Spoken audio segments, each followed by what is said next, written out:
En el nombre del Padre, del Hijo y del Espíritu Santo. Amén. Dios te salve María, llena eres de gracia, el Señor es contigo. Tú eres bendita entre todas las mujeres y bendito es el fruto de tu vientre, Jesús. Santa María, Madre de Dios, ruega por nosotros pecadores, ahora y en la hora de nuestra muerte. Amén. San José, Ruega por nosotros. en el nombre del Padre, del Hijo y del Espíritu Santo. Amén. Pueden sentarse.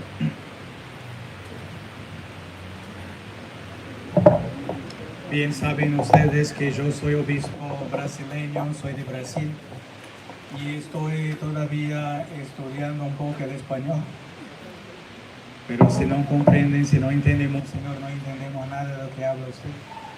Puedo repetir y repetir y hablar despacito, ¿no? Y si tienen dudas, si pueden escribir también. Yo voy a dar una clase de historia para ustedes, ¿no? Historia de la iglesia y también historia de la civilización. Entonces, para estas charlas, estas conferencias, es siempre bueno tener algo a mano ahí para escribir, ¿no? Hacer apuntes ahí. Voy a hablar un poquito también sobre los libros que tenemos aquí para venta. Durante la conferencia voy a hablar sobre la importancia de estos libros.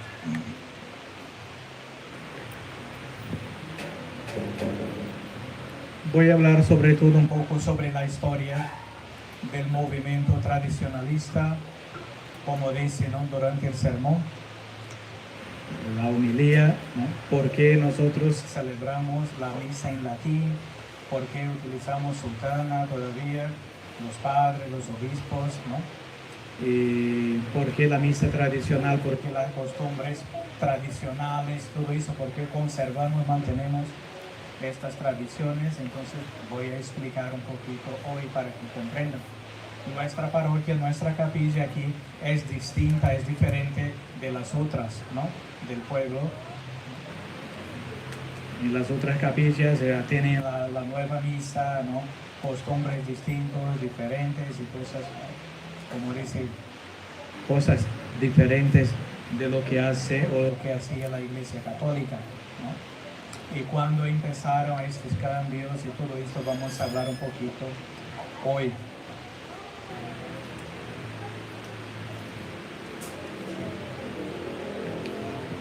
Nosotros estamos pasando por una gran crisis. Yo hablé un poquito sobre la guerra y el combate espiritual que nosotros católicos estamos pasando. Crisis en la política, crisis en la sociedad, crisis en la religión.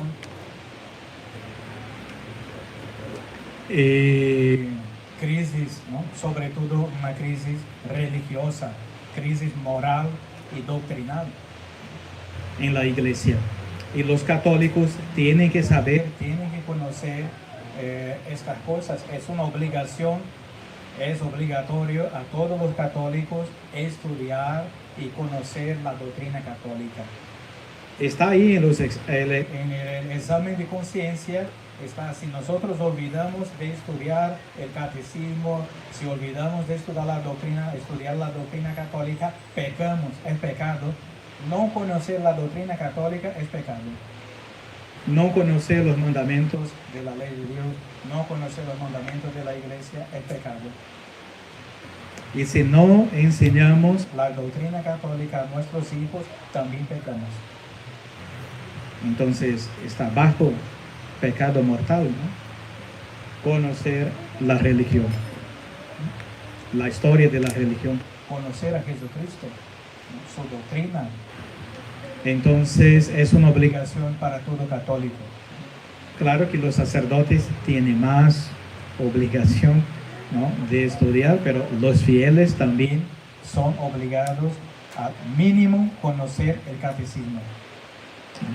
El catecismo de San Pío X, del Papa San Pío X. Esta crisis que estamos pasando ya viene hace siglos. Para que tengan una idea del problema que estamos pasando en la iglesia, en la religión.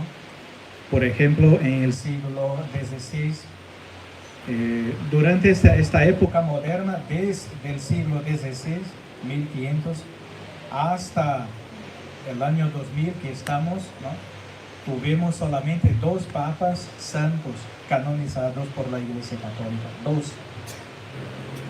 El Papa San Pío V y el Papa San Pío X. Entonces, 500 años, más de 500 años,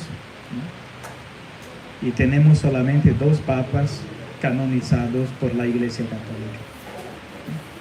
Entonces, vemos que hay una crisis. Si comparamos con el principio de la Iglesia, cuando se comenzó la Iglesia, ya desde el inicio, varios santos, desde San Pedro, papas santos, desde San Pedro, ¿no? Hasta San Pío V, varios papas canonizados, santos, muchos santos encontrábamos, ¿no? En el mundo, y ya no vemos más santos,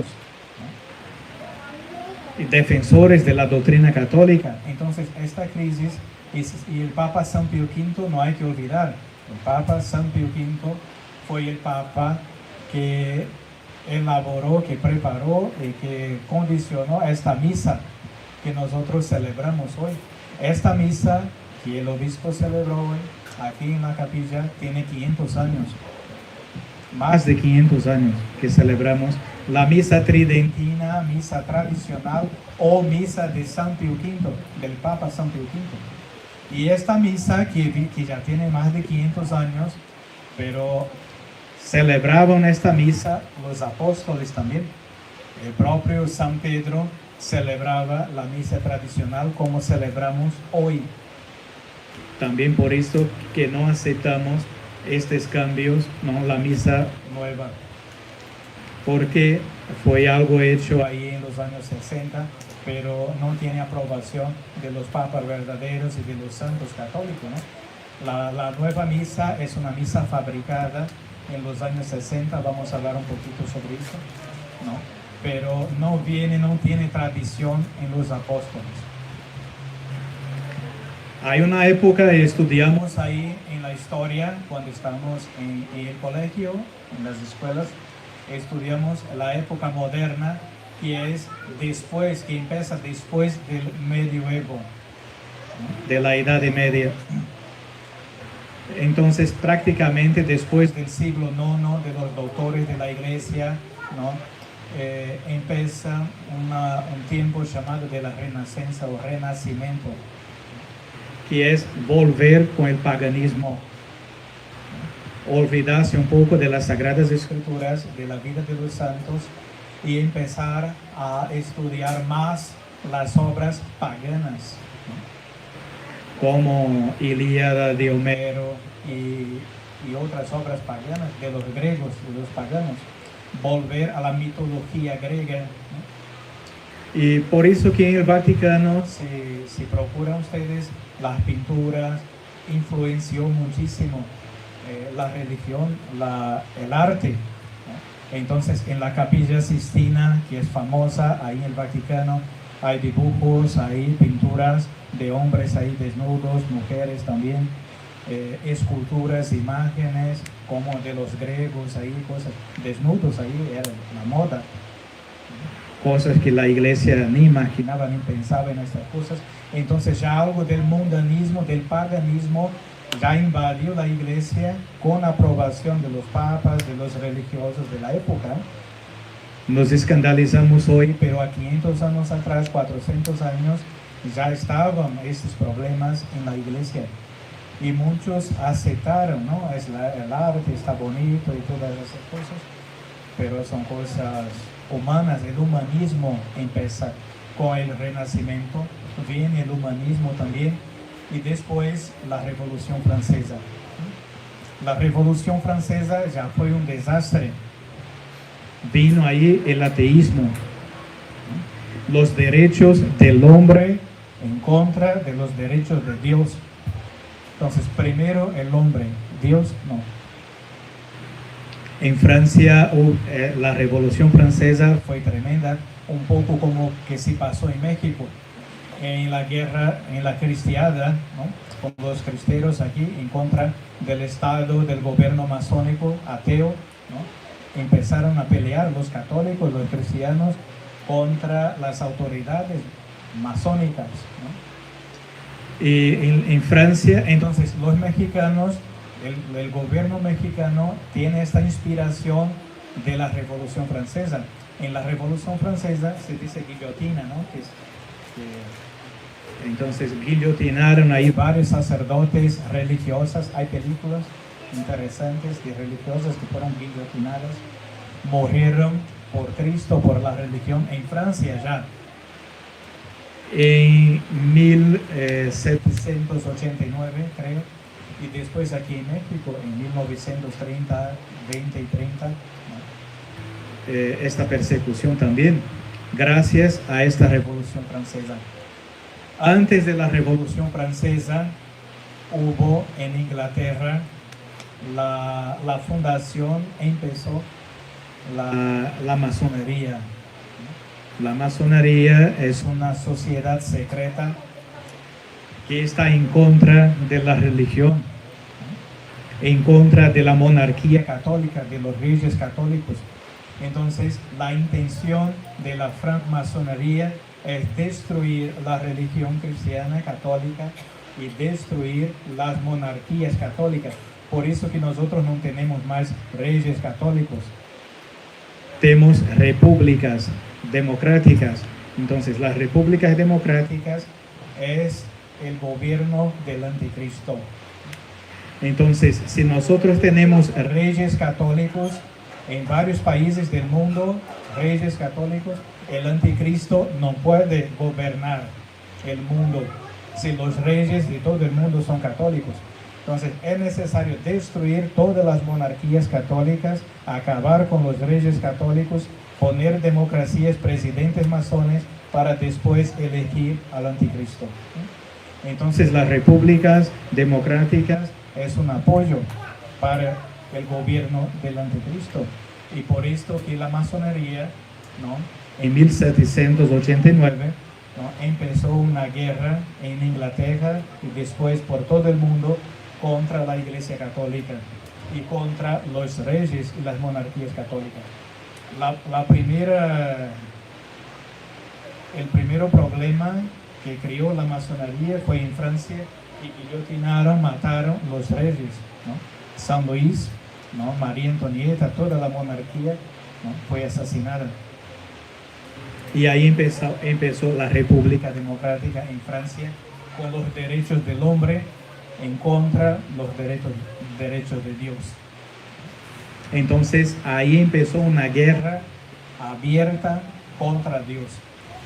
Asesinaron los padres, las religiosas, religiosos de los conventos. Entonces decía que la religión ahora, ¿no?, la religión es un fanatismo, ¿no?, y nosotros tenemos que acabar con el fanatismo.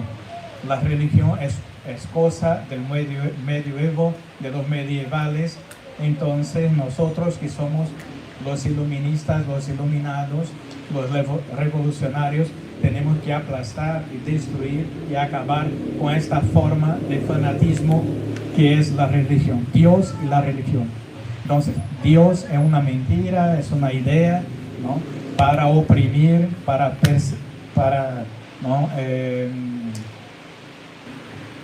oprimir los hombres, ¿no?, con la moral. No, se no puede hacer eso porque es pecado, no tiene que hacer así porque Dios va a castigar. Entonces, no, esto no existe, ¿no?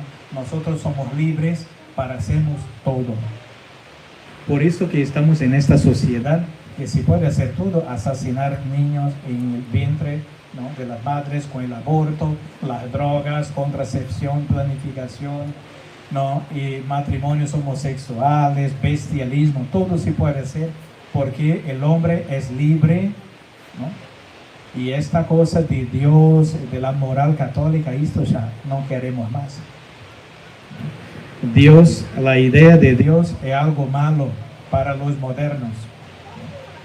Entonces hay que acabar con todas estas cosas. Entonces estas ideas influenciaron muchísimos países, ¿no?, y mismo la Iglesia Católica. Muchos sacerdotes piensan así, ¿no? Después de la Revolución Francesa también, antes de la Revolución Francesa, viene la Revolución Protestante, los herejes protestantes.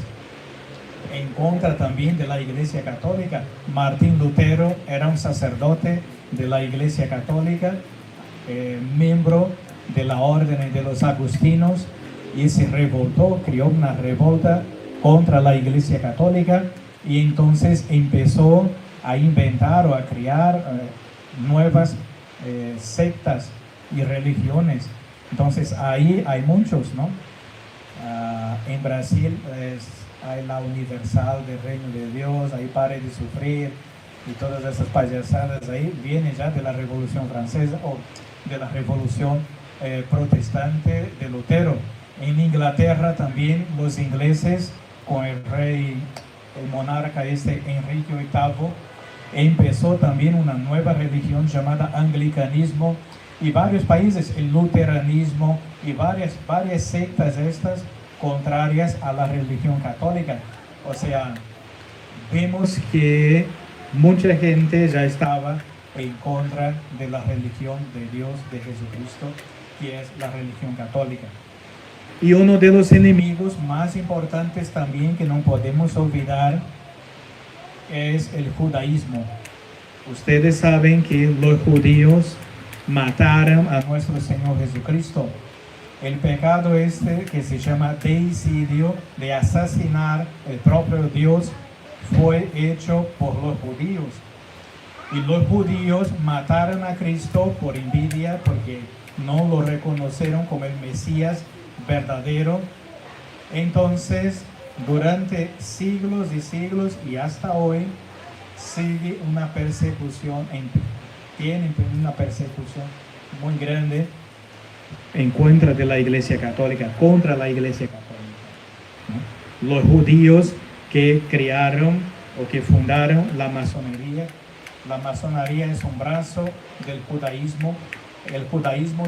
Del judaísmo también viene el Islam, que es una otra secta de los islámicos, de los musulmanes, también de inspiración judaica, de los judíos. El comunismo también, y toda la Revolución Francesa, el comunismo y todas estas cosas que vemos hoy contra la Iglesia Católica, vienen de esta raza del pueblo judío, ¿no? Entonces la Iglesia estaba llena de enemigos, ¿no? Y que estaban peleando ahí contra la Iglesia, ¿no? Como que podemos tener una idea como que la Iglesia Católica era como un castillo, ahí tenía muros grandes, altos, ¿no? Y nadie podía pasar por estos muros del castillo de la Iglesia, ¿no? Y muchos también ahí con sus pistolas y metralladoras ahí contra la Iglesia de Cristo. Pero teníamos los santos, los doctores de la Iglesia, los padres de la Iglesia, los sacramentos. Entonces la Iglesia era muy fuerte en todo el mundo. Durante el medioevo, la Edad Media, todo el mundo era católico. Había solamente una única religión en todo el mundo. Después, con las revoltas estas de Lutero, de los protestantes, empezó la división en la Iglesia, y la creación, la invención, la fabricación de varias otras sectas, como dice, el budismo, judaísmo, islamismo, comunismo, todas esas tonterías, para dividir cada vez más los fieles católicos. Entonces no hay que pensar como los modernistas ahí, que todo está bien, que estamos en paz, que bueno, los carismáticos de ahí que lloran, estoy sintiendo Jesús, qué bueno. Pero no estamos en paz, ya estamos a siglos con persecuciones, con guerras internas y externas a nosotros, no estamos en paz. Después que nuestro Señor Jesucristo subió al cielo, y ahí ascendió, la ascensión al cielo, y que nosotros estamos aquí solos, sin su presencia, no, claro, física, su persona, que los apóstoles continuaron la iglesia. Estamos pasando por dificultades y persecuciones. Los apóstoles, casi todos, creo que solamente San Juan no fue asesinado, pero todos los otros apóstoles fueron asesinados, martirizados. en el principio de la iglesia.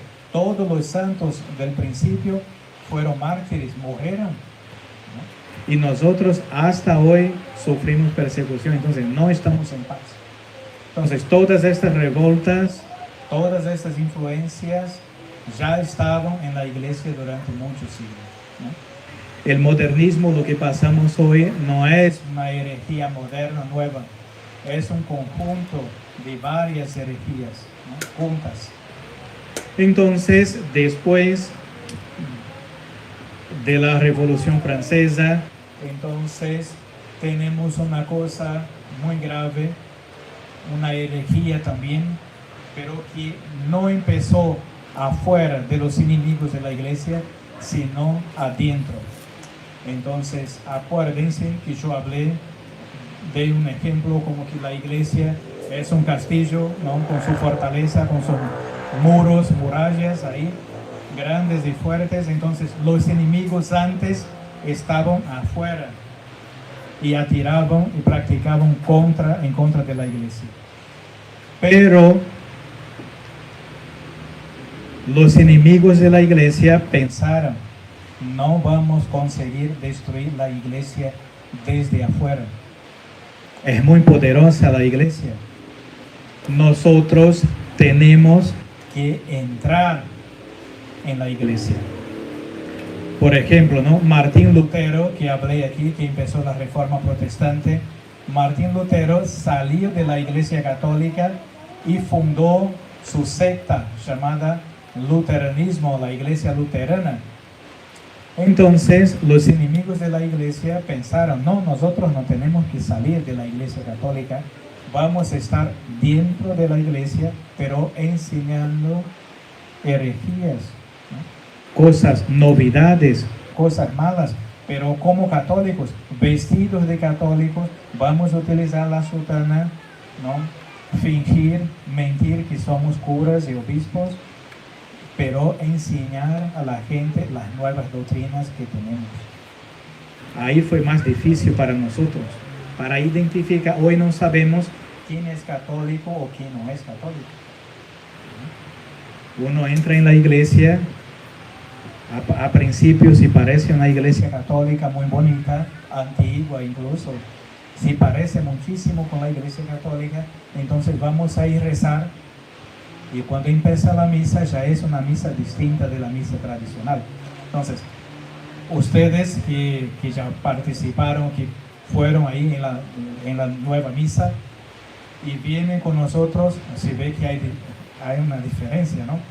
De la misa, de los ritos, ¿no? Entonces, uno sabe que una cosa es falsa y otra es verdadera, ¿no? Se ve solamente por las ceremonias. Pero no solamente por causa del rito, sino también de lo que enseñan los curas ahí en esas iglesias, los obispos. Por ejemplo, hablan del comunismo, hablan del protestantismo, de cosas espiritistas, varias doctrinas, ¿no? Entonces vemos que hay un cambio de doctrina, que todas las religiones son buenas, que nosotros tenemos que aceptar a todos, ¿no? Los homosexuales, los drogadictos, todos tenemos que aceptar, la religión no importa, Dios es uno solo, ¿no? Entonces todo eso son herejías, ¿no? Que la iglesia católica, que uno puede ser del mundo, mundano y ser católico también al mismo tiempo, ¿no?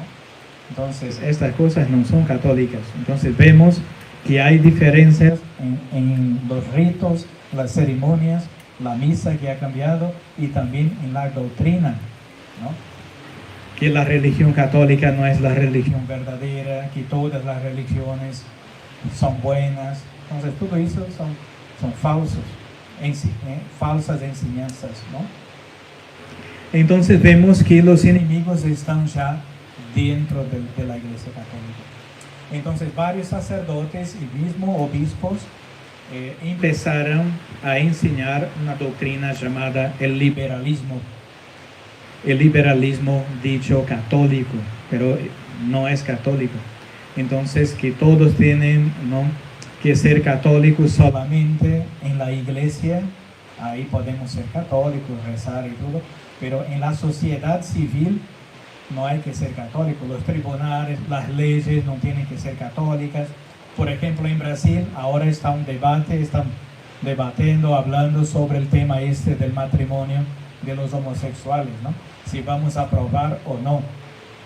La Constitución de Brasil, las leyes de Brasil hablan claramente que el matrimonio es entre un hombre y una mujer. Vamos a reconocer un matrimonio como siendo válido delante de la ley del juez si es entre un hombre y una mujer. Entonces ahora los diputados estos homosexuales dicen que no, que hay que cambiar la Constitución, que también es matrimonio verdadero entre hombre con hombre y mujer con mujer. Pero esta ley, primero que está en contra de la Constitución de Brasil, ¿no? Que habla de hombre y mujer, y también está en contra de la ley de Dios. Dios creó hombre y mujer, y la procreación, por medio de la procreación, del acto matrimonial, ahí vienen los hijos, ¿no? Hay la procreación, pero entre hombres no, entre mujeres tampoco. Entonces muchos ahí, sobre todo católicos y también protestantes, diputados y senadores están en contra de esta ley, porque va contra la ley natural y también contra la ley divina de Dios, ¿no? Entonces muchos dicen, no, pero aquí no hay que hablar de religión, no estamos hablando de un matrimonio en la iglesia de los homosexuales, sino un matrimonio civil. Entonces la iglesia no tiene nada que ver. Entonces estas ideas que tenemos hoy ya estaban ahí a 200, 300 años atrás en varios países. No, la religión no tiene que meterse con el Estado o con la política. Pero no es así. La política tiene que ser católica, las leyes tienen que ser católicas. Como México, por ejemplo, que es un país católico, puede aceptar la descriminalización del aborto y otras prácticas anticatólicas, o la persecución que hubo aquí en los años 20 y 30 en contra de los católicos, en contra de la iglesia. ¿Cómo un país católico puede aceptar esto? Por causa de estas ideas masónicas liberales, que hay que haber una separación entre la iglesia y el Estado. La iglesia puede ser católica, pero el Estado es laico, o sea, no tiene religión, no siguen las Sagradas Escrituras y la iglesia católica.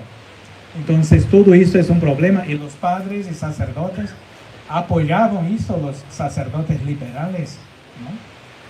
Entonces varios papas condenaron esta herejía del liberalismo, ¿no? Uno de los primeros papas que condenó esta doctrina fue el Papa Gregorio XVI, ¿no? Excomulgó un sacerdote francés, ¿no? Que empezó con estas herejías del liberalismo. Después también el Papa Pío IX condenó también los liberales. El Papa Pío IX fue uno de los papas más grandes de la Iglesia Católica. Todos sus documentos son perfectos y recomiendo muchísimo la lectura de los documentos del Papa Pío IX. Es el Papa también que promulgó el dogma de la Inmaculada Concepción de María Santísima, ¿no? En 1800 fue el Papa Pío IX que hizo la promulgación del dogma de la Inmaculada Concepción, y también fue el Papa que aprobó también el dogma de la infalibilidad del Papa. El Papa, cuando habla ex cátedra de su silla para toda la Iglesia Universal, es infalible, ¿no? No hay errores en su enseñanza. Muy importante, ¿eh? Sobre todo para el estudio que estamos haciendo sobre la sede vacante, que el padre Sáenz de Arriaga, sacerdote mexicano, explica muy bien en sus libros esta sede vacante. Entonces, otro papa también que habla muchísimo contra esta infiltración liberal en la iglesia fue el Papa León XIII, ¿no? Y después, por último, el Papa San Pío X. El Papa San Pío X fue el Papa más grande, por así decir, de nuestros tiempos. Entonces, el Papa San Pío X fue el primer Papa a ver la infiltración desde adentro de la Iglesia. Hizo una denuncia pública contra los infiltrados. El Papa San Pío X escribió una encíclica que yo recomiendo muchísimo a todos, que se llama Pascendi. Esta encíclica del Papa San Pío X, Pascendi, es una denuncia, es una condena, una condenación contra los modernistas. Es la primera denuncia de estos enemigos de la Iglesia. El Papa San Pío X dijo: los enemigos ya no están afuera de la Iglesia, están dentro. En las universidades católicas, en las escuelas y colegios católicos, en la política, en la Iglesia, dentro de los templos católicos, hay obispos, cardenales y sacerdotes infiltrados, ¿no? Modernistas, con el virus ese del modernismo. Es una herejía, o sea, adaptar la Iglesia al mundo, ¿no? Hoy vemos, como hablé también en el sermón, la gente cree que es católica, pero está en el baile, en los carnavales, ahí en la embriaguez, tomando todo, en las drogas, y soy católico, en la prostitución, en cosas ahí terribles, con las modas también, vestidos indecentes, inmodestos, y soy católico. Pero hay algo que no está bien, ¿no? Esto no tiene nada que ver con el catolicismo. Por esto que en las iglesias modernas es algo tan escandaloso, ¿no? ¿Cómo que esta gente puede ser católico ahí, ¿no? Practicábamos ayer, ¿no? ¿Cómo que? Y la gente cree que es católica y del mundo. Entonces, esta idea, estas cosas locas que se pasan hoy son ideas, son informaciones antiguas ya, ¿no? Entonces, el Papa San Pío X escribió, creo que esta encíclica Pascendi en 1909, 1910, en el principio del siglo XX, y nosotros estamos sufriendo con estas herejías hasta hoy, ¿no? Entonces, San Pío X creó una policía secreta para vigilar las universidades, colegios, iglesias. Hay algo muy interesante también para que sepan en la historia de la Iglesia, que antes de la elección del Papa San Pío X, del cónclave, entonces ya los cardenales, entonces cuando se muere un papa, los cardenales se reúnen en cónclave para elegir un otro, ¿no? Entonces, cuando falleció el Papa León XIII, entonces los cardenales se reunieron ahí en la Capilla Sistina, esta donde hay dibujos ahí morales. Y en la Capilla Sistina ya había varios cardenales que pertenecían a la masonería. Entonces, los cardenales masones eligieron no a San Pío X, sino a un cardenal masón que se llama Rampolla. Usted está en la internet, ¿eh? Si pone ahí Google, Wikipedia ahí, el cardenal Rampolla o elección del Papa San Pío X, van a encontrar ahí que ya en 1900, ahí en principio, ya querían un falso Papa de la masonería. Entonces, ¿qué se pasó? Había una ley en la Iglesia, hoy ya no existe más, ¿no? Tenía una ley que los emperadores, los reyes católicos, también podían votar en el cónclave. Entonces, Francisco José, creo, emperador de Austria, se enteró que los cardenales votaron en un masón. Entonces, él votó favorable a San Pío X. Entonces, San Pío X pudo ganar con el voto el veto de Francisco José, rey de Austria. Por esto que tuvimos este santo Papa, San Pío X. pero si no fuera la intervención de este rey monarca católico, íbamos a tener ya un masón en la iglesia, ¿no? Entonces ya estábamos ahí con cosas terribles, ahí ya planes contra la iglesia. Pero Papa San Pío X, después del Papa San Pío X, el Papa Benedicto XV, después también el Papa Pío XI y después Pío XII, todos fueron columnas, sustentaron, fueron fuertes en combatir los enemigos de la religión y el modernismo. Nuestra Señora, hablé también en el sermón de hoy, ¿no? En la práctica y en la iglesia, hablamos sobre la aparición de Nuestra Señora en Fátima. Nuestra Señora en Fátima reveló 3 secretos, ¿no? El último secreto de Fátima era exactamente hablando de la apostasía en la iglesia, de la pérdida de la fe de las autoridades, desde el Papa, cardenales, obispos, iban a perder la fe, ¿no? Entonces, pero nadie sabía, estaba enterado, era un secreto. Y Nuestra Señora dijo a Lucía, este secreto debe ser revelado en el año de 1960. O sea, el Papa de la época, que va a ser el Papa Pío XII, va a publicar, va a anunciar a todo el mundo el tercer secreto, ¿no? Pero ¿qué se pasó? Hasta hoy no sabemos. No fue revelado ese secreto, ¿no? El Papa Pío XII falleció en 1958. Entonces hay varias teorías ahí sobre la muerte del Papa Pío XII, porque él iba a revelar el secreto. Entonces falleció en 1958 y los cardenales entonces se reunieron en cónclave para elegir un próximo Papa. Y entonces ahí ya los masones infiltrados en la iglesia opinaron o eligieron falsamente a un masón, a un papa masón y comunista que se llamaba Juan XXIII. El Papa Juan XXIII era ya conocido por sus herejías, ya era antes de ser papa un hereje público, ya había condenaciones contra él en el Santo Oficio, ¿no?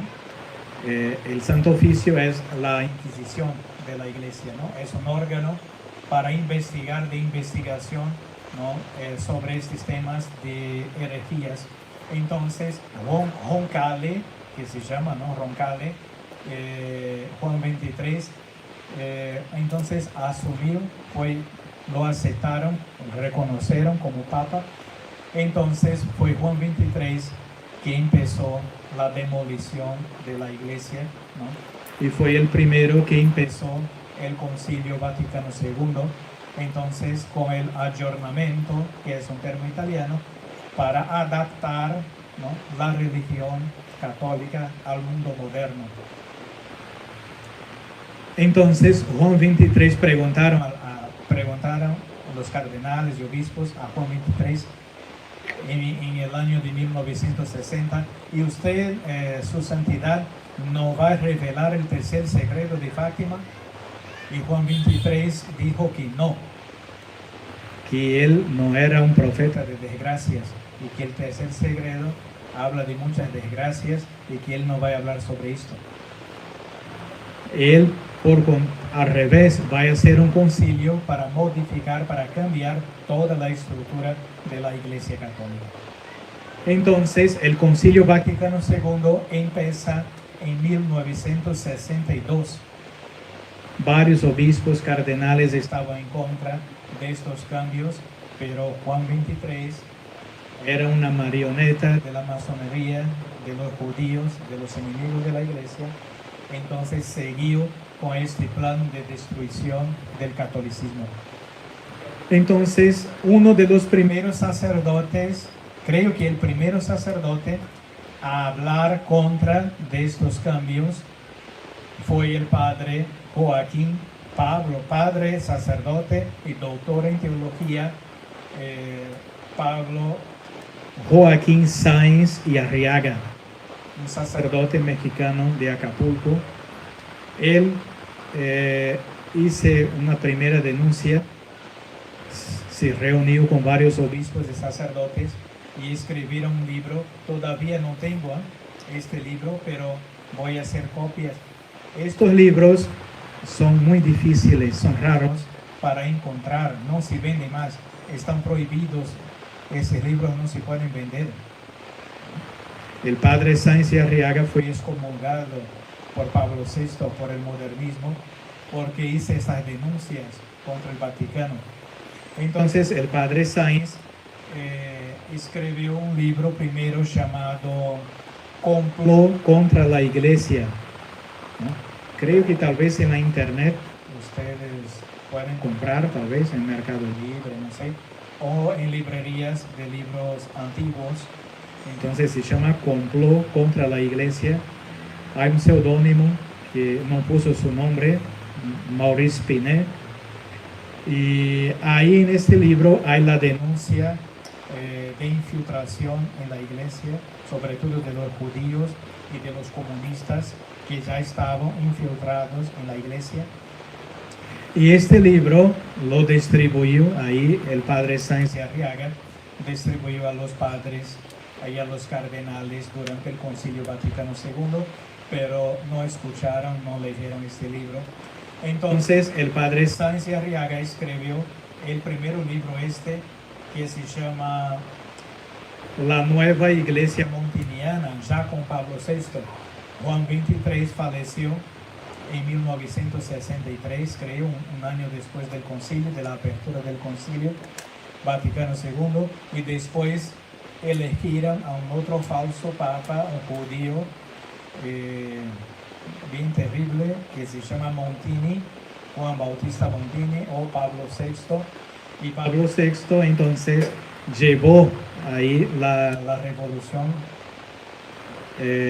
conciliar, ¿no? Entonces el padre Sáenz y Arriaga escribió este libro, La Nueva Iglesia Montiniana, o La Nueva Iglesia Conciliar, que es distinta de la Iglesia Católica. Entonces aquí el padre Sáenz habla de todos los errores, ¿no?, que Pablo VI hizo, y todas esas reformas, ¿no?, conciliares.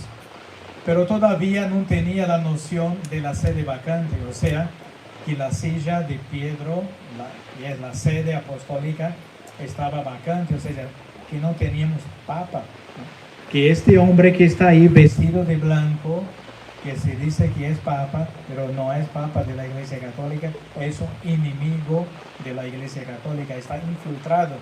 Se acuerden que dice que los enemigos ahora traen sotana, están en la iglesia, que se llaman de cardenales, obispos y todo eso, curas, pero es un disparce, como si es una fantasía, pero no son comunistas, son judíos, son masones infiltrados en la iglesia. Y ahí hay una denuncia contra este Montini, contra este Pablo VI, ¿no? Entonces el padre empezó a pensar y reflexionar y ver que el Papa, entre comillas, ¿no?, ese que se presenta como Papa, que está en el Vaticano, pero su enseñanza, su ensino no es católico. Este hombre, ¿no?, está en contra de la tradición católica. Incluso fue el Papa Pablo VI que inventó, que fabricó la nueva misa, en contra de la misa católica tradicional. Todas esas reformas y revoluciones que vemos pasó por Pablo VI. Entonces, después el padre Sáenz y Arriaga escribió otro libro, que se llama Sede Vacante. Ahí está toda la enseñanza, ¿no?, que tenemos de los santos, de los doctores, de toda la teología católica, ¿no?, que dice, que habla que un hereje no puede ser, ¿no?, miembro de la Iglesia Católica.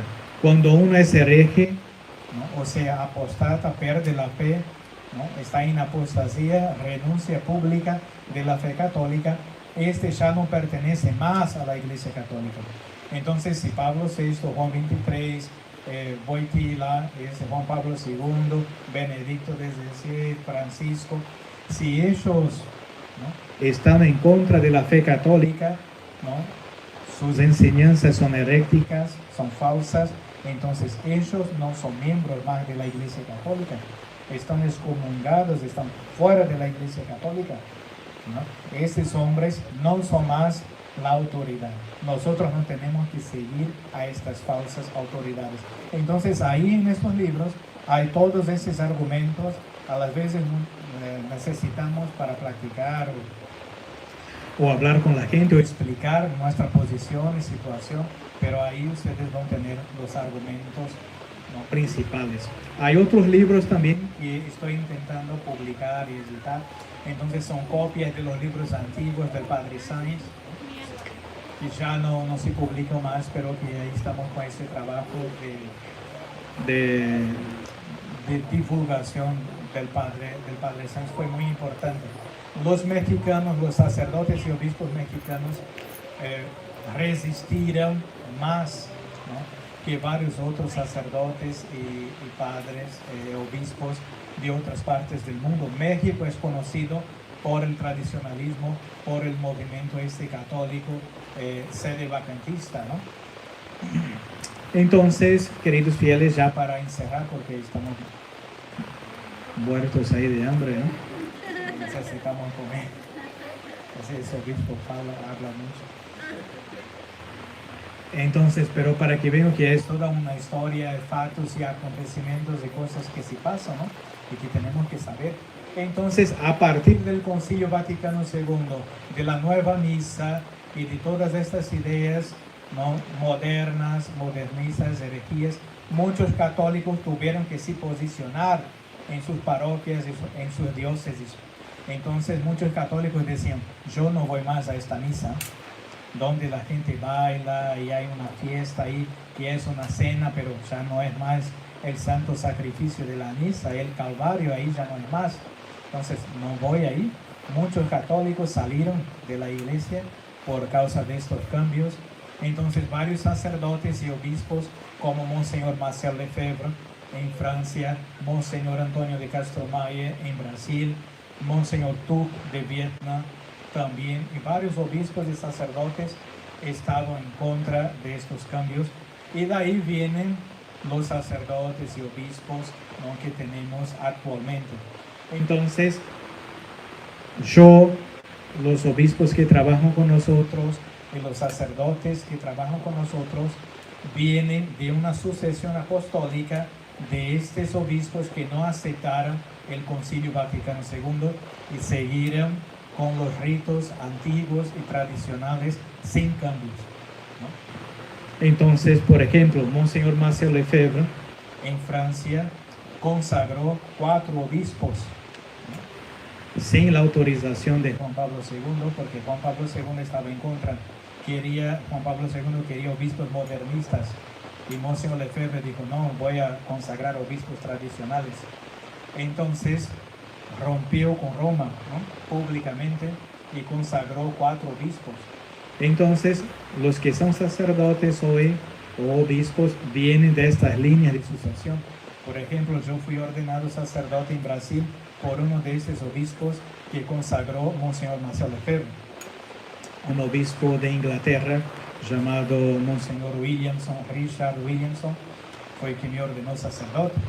Y después yo fui consagrado obispo ya por una otra línea que viene del obispo de Vietnam, de Monseñor Tuc. Entonces Monseñor Tuc consagró varios obispos también, ¿no?, después del concilio, y uno de estos obispos que me consagró obispo. O sea, nosotros tenemos una sucesión que viene de antes del concilio. No somos ordenados sacerdotes ni consagrados obispos según el nuevo rito, ¿no?, moderno. Nosotros no aceptamos como válidos los sacerdotes y obispos modernos que cambiaron la liturgia, ¿no? Entonces, todos que somos ahí y pertenecemos al movimiento tradicionalista, tenemos que venir ahí de líneas de obispos que resistieron a las enseñanzas del Concilio Vaticano II. Y particularmente, por ejemplo, hay varios católicos tradicionalistas en el mundo y varios grupos tradicionalistas en el mundo. Pero hay una cosa que hay que hacer una distinción, ¿no? Entonces, hay grupos tradicionalistas que trabajan con Roma, con Francisco, con Bergoglio, que está ahí en Roma, celebran la misa tradicional y todo, como la Fraternidad San Pío X y como otros grupos, Fraternidad San Pedro, Instituto Buen Pastor y varios otros, pero que están en comunión con la Roma modernista. Tiene aprobación de Bergoglio. Son marionetas, son controlados por el Vaticano, son grupos controlados por el Vaticano. Y hay otros grupos, como es el nuestro, que no están en comunión con Roma, con los modernistas, hay herejes que están. Nosotros no tenemos parte con estos grupos ahí modernos, ¿no? Somos grupos de obispos y sacerdotes, en cierto modo independientes. Esperamos un día un jefe, un papa católico, para que apoye a los católicos, que ayude, ¿no? Los católicos.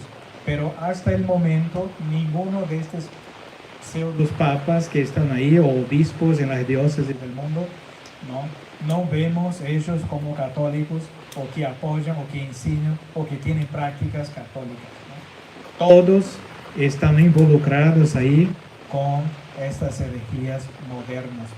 Entonces, para nosotros no hay reconciliación con estos herejes y con estos modernos, ¿no? Nosotros queremos ser católicos a los moldes o como enseñó nuestro Señor Jesucristo, ¿no?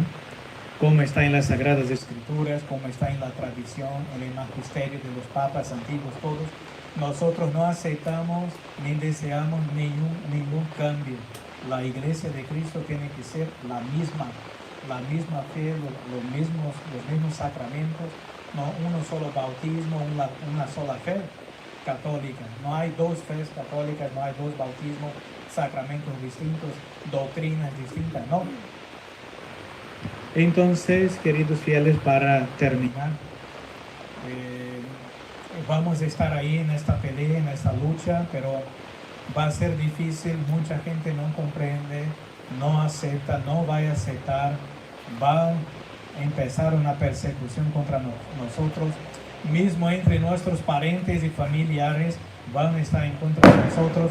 Uno quiere ir a la nueva misa, otro va en la misa tradicional, otro está en contra, ¿no?, de la doctrina católica, otro más en el mundo. Entonces va a haber persecución siempre, pero nosotros tenemos que perseverar en el buen camino, ¿no? Recemos muchísimo el Santo Rosario, tenemos que tener mucha devoción a la Madre de Dios, ¿no? Y a San Miguel Arcángel también, ¿no? Porque la batalla final, el combate final va a ser contra Nuestra Señora y San Miguel. Nuestra Señora aplasta, ¿no?, la cabeza del demonio. El demonio tiene odio de la Santísima Virgen, ¿no? Entonces, y de San Miguel también, por supuesto. Entonces tenemos que ser fieles. Primero Dios, vamos a ver si cada mes tenemos así una convivencia entre nosotros para practicar sobre esos temas y sobre otros también de la moral católica, ¿no? Porque hay muchas cosas para practicar y hablar. Y también así nos conocemos nomás y vemos las necesidades también que tenemos aquí en la capilla, ¿no? Tenemos muchas obras para hacer. Necesitamos aquí hacer una construcción más para tener una habitación, una cocina, para tener un sacerdote aquí, ¿no? Para tener misa todos los días y sábado y domingo también adoración, bendición del Santísimo Sacramento. Entonces, todo esto necesitamos de la ayuda y del apoyo de todos, ¿no? Porque solos no podemos hacer grandes cosas, ¿no?, solitos. Y sepan también que nosotros no tenemos dinero de la diócesis, el Vaticano tampoco envía plata para nosotros, sino son ustedes los fieles que apoyan los sacerdotes tradicionalistas. Ahí no, si no fuera el apoyo de los fieles, nosotros no tenemos condiciones para hacer nada. Sobrevivimos de la limosna y de la ayuda, del apoyo de ustedes, ¿no? Pero del Vaticano y de la diócesis recibimos solamente decreto y documento de excomunión. y condenación y persecución de la parte de ellos porque nos tiene odio, ¿no? Pero es así, los enemigos de la iglesia van a tener odio, tiene odio de los católicos. Cuando un sacerdote de este modernista ve que nosotros tenemos sotana, celebramos la misa en latín y todo esto, nos miran así con odio mortal. Un poco como los católicos, una familia católica, por ejemplo, cuando uno ve en la calle una familia numerosa, ¿no? La señora ahí en falda, ¿no? El señor también, los hijos, las hijas ahí bien con ropas, con vestidos de mujer y ropas de hombre, y en la calle ahí con 5, 6, 10 hijos, la gente se escandaliza, ¿no? ¿Cómo que puede ser así? Entonces también nosotros sufrimos estas persecuciones y va a ser siempre así. El mundo tiene odio, ¿no? de los santos, ¿no? de los que quieren, que tienen ganas de salvar su alma y llevar una vida de virtudes. Entonces, queridos fieles, recemos unos por los otros. Todavía tenemos sacerdotes y obispos católicos, pocos, pero tenemos, ¿no? Y católicos también. Hay católicos en Brasil, en Colombia, en varias partes del mundo, en Europa, en Estados Unidos. Somos muchos todavía, ¿no? Pero que vamos a sufrir muchísimo y cada vez más vemos que son pocos. Los fieles verdaderos son cada vez más pocos, los que perseveran, ¿no? Y como está en las Sagradas Escrituras, la gran mayoría va a perder, va a condenar. Y pocos son los que se salvan. Y nosotros tenemos que estar ahí, en el camino ahí, de los que van al cielo, de los que van a salvar, y no se pierden. Ave María Purísima. En el nombre del Padre, del Hijo y del Espíritu Santo. Amén.